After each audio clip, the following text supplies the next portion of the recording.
de Etín Ponce, mi padre y el general. El 1 de julio de 1974, lunes triste si los hubo, cuando María Estela Martínez, en ejercicio de la presidencia de la Nación, anunció el fallecimiento del teniente general Juan Domingo Perón, una extensa herida desgarró los sufridos corazones de millones de mujeres y hombres de trabajo. Cuando recibí aquella infausta noticia, hacía unos pocos meses que yo había entrado a trabajar en la gran empresa láctea argentina, tal como proclamaba aquel eslogan de época para referirse a Sancor, Cooperativas Unidas Limitada. El pueblo trabajador no lloraba entonces porque había muerto un presidente, era mucho más que eso.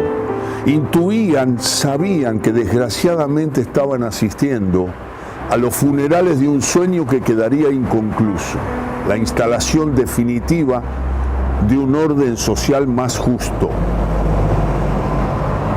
Recuerdo que instintivamente me vino a la memoria aquello que Juan José Castelli, con la lengua destruida por el cáncer, escribió en 1813 desde la cárcel: si ves al futuro, dile que no venga.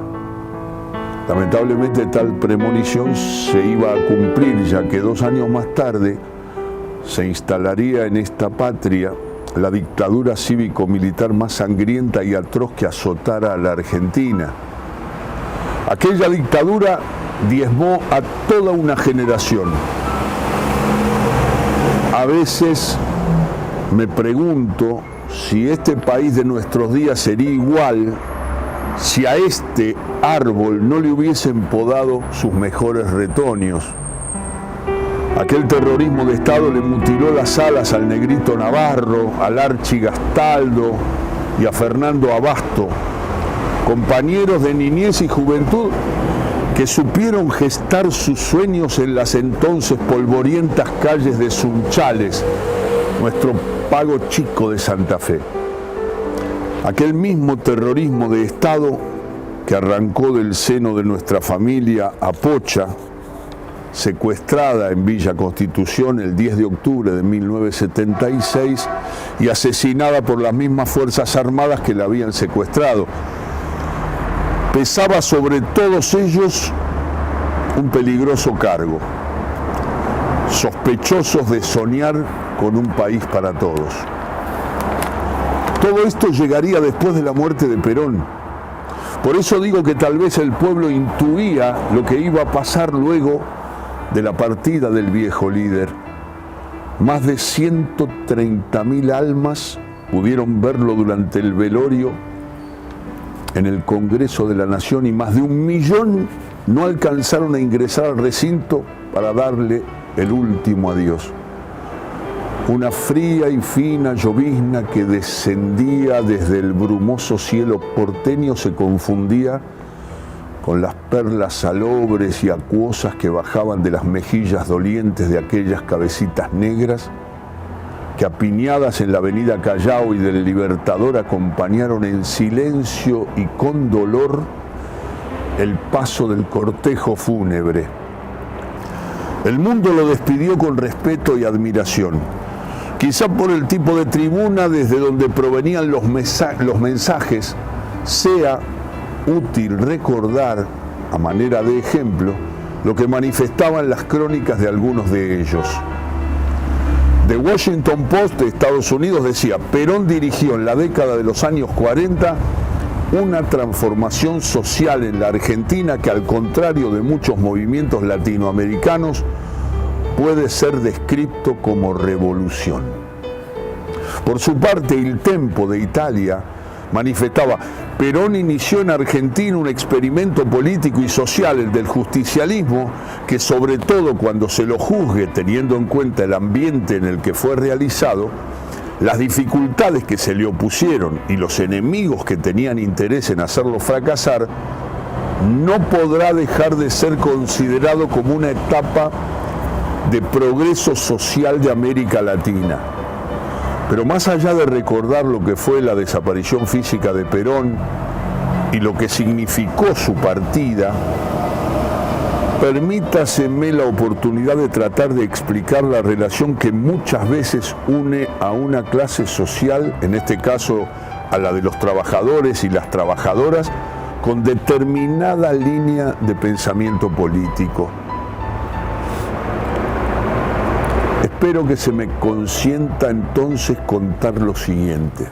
De pequeño, yo observaba cómo mi padre de vez en cuando sacaba de un cajón un escudito con la cara de un hombre sonriente y una vieja libreta que el tiempo barnizó con tintura de nostalgia. Con recelo, primero se aseguraba que la ventana de la modesta casa familiar estuviera cerrada, para luego tomar el escudo con una mano y con la otra proceder a hojear aquella libreta. Con los años supe que el hombre del escudo era Juan Domingo Perón y que la libreta, entre otras cosas, contenía las 20 verdades peronistas y la letra de la marcha peronista. Supe también, entonces, que el general había sido derrocado por un golpe de Estado, que estaba prohibido y que por eso mi padre escondía esos símbolos. Eran tiempos posteriores a la Revolución Fusiladora. Atrás habían quedado los bombardeos a Plaza de Mayo, los fusilamientos de José León Suárez. Cayó Perón y con su caída sobrevendría una etapa de ataques, no solo contra las conquistas obreras, populares y democráticas, sino también contra todos aquellos que simpatizaran con el gobierno derrocado. Parte de la curia había sido impulsora de una amplia coalición opositora que agrupaba a los partidos políticos pseudodemocráticos, incluidos la Democracia Cristiana, fundada en julio de 1954, y hasta socialistas y comunistas se encolumnaron detrás de los poderes económicos que propiciaron el golpe. Con el tiempo comprendí que lo que hacía mi padre era esconderse cuando tomaba contacto con los símbolos del peronismo para no sufrir las consecuencias a las que estaría expuesto si el antiperonismo se enteraba del pensamiento político partidario que él profesaba. Un par de sus amigos habían caído presos siendo salvajemente golpeados por haber dicho en voz alta, luego de unas copas de vino, ¡Viva Perón! Así que inferí que mi progenitor interpretaba que no era cosa de suicidarse por suicidarse, sino que eran momentos de obrar inteligentemente. Yo andaría por los 14 años cuando un día le pregunté por qué era peronista. En ese momento él dejó de lado lo que estaba haciendo y, quizá un poco sorprendido por mi pregunta, me miró y me dijo: porque Perón creó la indemnización por despido. Sabés que antes nos echaban como a perros. Con Perón comenzamos a cobrar el aguinaldo, empezamos a tener vacaciones pagas y a partir de su gobierno todos los trabajadores pueden jubilarse. Y agregó: no sé si vos sabés de qué se trata, pero Perón puso en marcha el Estatuto del Peón Rural, los convenios colectivos de trabajo para que nadie te pague lo que se le dé la gana, y también creó la ley de accidentes de trabajo.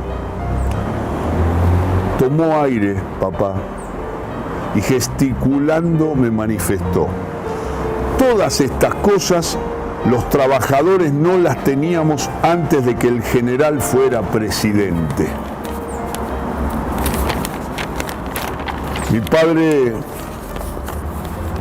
padre iba a reiniciar lo que estaba haciendo, pero antes volvió sobre sus pasos, me miró a los ojos y me acuerdo que me dijo: un trabajador que no es peronista es una persona desagradecida, hijo. No le contesté.